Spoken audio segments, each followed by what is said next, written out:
My name is Ricardo Romero Medina. I was an associate professor at the National University in Bogota for 33 years. I just got my pension, but I continue working in the private sector as a senior educational consultant and a coach.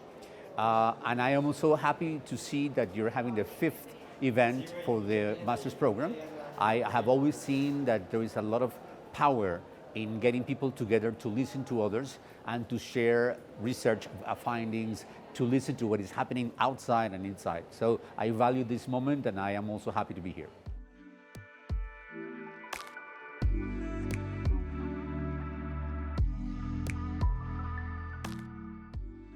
The first thing I want to tell you is that there cannot be education if there is no curiosity. So one of the things that we try to do as teachers in the master's program is to begin to generate curiosity among the students. And how do you do that? Well, the first thing is to help students identify issues, problems, not complicated problems. You can start a whole research line if you can find something that is practical, that is concrete, that you can address directly with your theory. The second thing that I wanted to say is that you know that you are progressing in research when you can tell what was the effectiveness or the application of what you did. So it's not so much about creating theory after theory after theory. I think that what is important here is to see how theory connects with practice. And if people can see how they can improve language teaching and learning, then we're doing a great job.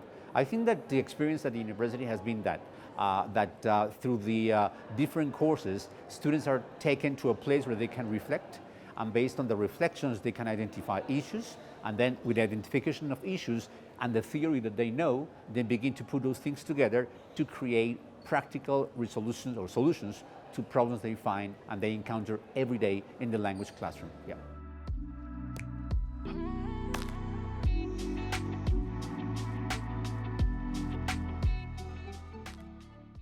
The first thing we need to remember is that virtual tools are that. They are tools.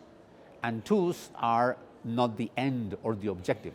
This is the means or the medium of instruction. So what I experienced when I was going through this process, I had the opportunity in a research project that we were doing with the Universidad Autónoma de Bucaramanga.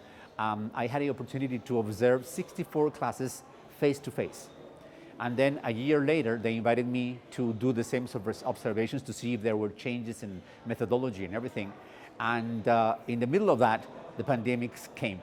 And we had to change the whole concept completely. So what we did was to do exactly the same thing. So I was expected to observe 64 teachers, but this time observe their virtual classes. And I can tell you something that happened for sure. People who were doing traditional things like speaking all the time, using the board, not involving students, so like the teacher being the center of the process, were doing exactly the same thing in the virtual world. They were talking and talking and talking and talking and explaining, and grammar and vocabulary, nothing happened. And teachers who had begun to implement student-centered approaches when they were face-to-face, they began to do more work with the students, they involved the students participated, they were critical, there were reflection moments. Guess what? When they turned into the virtual world, they began to do incredible things to involve students creatively. What I'm trying to say is that media, ICT, information and communication technology, is of no use and doesn't make any sense if the person who is on this side doesn't make changes.